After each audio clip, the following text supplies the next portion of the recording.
নমস্কার,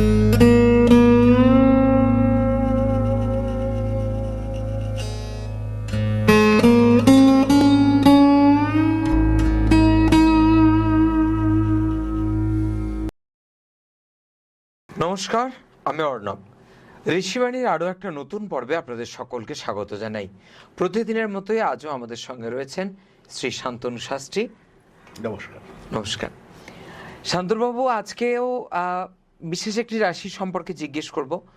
আজকে যে জানতে চাইব বৃষ রাশি সম্পর্কে, বৃষ রাশি দু একটি চাকরির যোগ সম্পর্কে একটু জানবো। বৃষ রাশি বা লগ্নের মানুষদের জন্য জন্মকুণ্ডলিতে শনি বলবান হয়ে আছেন, সে চাকরি পাবে। জন্মকুণ্ডলিতে শনি শুক্র যোগ রয়েছে, সে চাকরি পাবে। জন্মকুণ্ডলিতে বুধ শুক্র বা বুধ শনি যোগ রয়েছে, সে চাকরি পাবে। এই যোগ যদি কোনোভাবে সূর্যের দ্বারা প্রভাবিত হয়, যদি বৃহস্পতি কুণ্ডলিতে বলবান থাকে, তাহলে চোখ বন্ধ করে এরা কিন্তু গভর্নমেন্ট সার্ভিস বা ভীষণ স্টেবল সার্ভিস সেটা পাবে। আর বৃষ রাশি বা লগ্নের মানুষ তারা চাকরি সূত্রে বাইরে যেতে পছন্দ করেন, বিদেশ যাত্রার একটা ইচ্ছে তাদের মধ্যে দেখতে পাওয়া যায়। অতি সহজেই তারা এই কাজটি করতে পারেন। যারা বিদেশ যেতে চাইবেন তারা কিন্তু অতি সহজেই এই বিদেশ যাত্রা এই বিষয়টি করতে পারেন। এরপর যেটা জানতে চাইব, বৃষ রাশির যারা জাতক জাতিকা রয়েছেন তাদের মধ্যে ঠিক কারা কারা এই মুহূর্তে চাকরি পাবেন? এই মুহূর্তে বৃষ রাশির একাদশে অবস্থান করে রয়েছেন শনি, বক্রী শনি। তাহলে যাদের জন্ম কুণ্ডলিতে শনি বৃহস্পতি যোগ রয়েছে তাদের এই সময় চাকরি প্রাপ্তির সম্ভাবনা রয়েছে। যাদের জন্ম কুণ্ডলিতে শুক্র শনিদৃষ্ট বা শনিযুক্ত হয়ে রয়েছেন তারা এই সময় চাকরি পেতে পারেন। তাদের স্পাউস, তাদের দম্পতি, তারাও এই সময় চাকরি পেতে পারেন। আবার বৃষ রাশি বা লগ্নের মানুষদের যাদের কুণ্ডলিতে বৃহস্পতি তুঙ্গ হয়ে রয়েছেন তারা এই সময় চাকরি প্রাপ্ত হতে পারেন।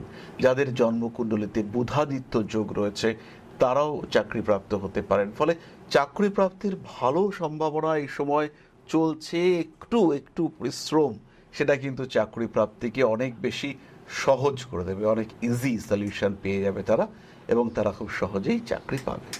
এরই সঙ্গে সঙ্গে যাদের কুণ্ডলিতে শনিদেব তুঙ্গ হয়ে আছেন বা শুক্র তুঙ্গ হয়ে রয়েছে তারা কিন্তু এই সময় নিঃসন্দেহে নির্দ্বিধায় চাকরি পাবে।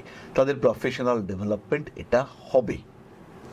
আমরা আজকের এই পর্বের আলোচনার শুরু থেকেই যেটা বুঝলাম, এই রাশির জাতক জাতিকারা একটু চাকরি প্রেফার করেন, কিন্তু যদি কেউ ব্যবসা করতে চান, চাকরি বা ব্যবসা কোনটা এদের জন্য উপযোগী হবে? বৃষ রাশির মানুষদের জন্য কিন্তু চাকরিটাই বেটার। আর যদি বৃষ ব্যবসা করেন সেই ক্ষেত্রে মঙ্গল বা বৃশ্চিক সম্পর্কিত কোনো ব্যবসা করা যেতে পারে, শনি সম্পর্কিত কোনো ব্যবসা, অথবা যে ব্যবসায় প্রচণ্ড পরিশ্রম রয়েছে সেই ব্যবসা করা যেতে পারে। বৃষ রাশি বা লগ্নের মানুষ তারা যদি ভাবেন যে আমি একটা জায়গাতে কন্টিনিউয়াসলি বসে বসে ব্যবসা করব, ইউনিভার্স কিন্তু তাদেরকে একটু সরিয়ে দেওয়ার চেষ্টা করেন। বৃষ রাশি বৃষ লগ্নের মানুষ তাদের ক্ষেত্রে এই ব্যবসা যদি তারা করেন তাদের কিন্তু সাধারণ সত্তা বাধাপ্রাপ্ত হয়। তারা চাইছেন আমি একটা জায়গায় বসে বসে ব্যবসা করব, কিন্তু ব্যবসার জন্য তাদেরকে অত্যন্ত ছোটাছুটি করতে হচ্ছে। বিরক্ত হয়ে পড়ছেন বৃষ রাশি লগ্নের মানুষরা। স্ট্রেস, টেনশন, অ্যাংজাইটি ভীষণভাবে কাজ করছে এই বিষয়ে, এটা বৃষর ক্ষেত্রে আমরা দেখতে পাই। আর বারবার এটা কিন্তু বৃষ রাশি বা লগ্নের মানুষদের বিড়ম্বনা এবং ভীষণ বিড়ম্বনার মধ্যে ফেলে। তাই বৃষকে যদি ইন্ডিভিজুয়াল ডিসিশন নিতে হয় যে কি করবে, বৃষ এখনো ডিসাইড করেনি, এরকম অবস্থায় রয়েছেন, তাহলে আপনি ভাবতে পারেন যে আপনি চাকরি করবেন। ব্যবসার দিকে ইনিশিয়ালি যাওয়া বৃষর জন্য খুব একটা ঠিক নয়। বৃষর বিলাসিতা চাই, বৃষর আরাম চাই, এক জায়গায় বসে ব্যবসা করা চাই। তো বৃষ রাশি বা লগ্নের মানুষ যদি ব্যবসা করতে যান তাহলে এগুলো কিন্তু পাওয়া যাবে না। তাই চাকরিটাই তাদের জন্য প্রেফারেবল।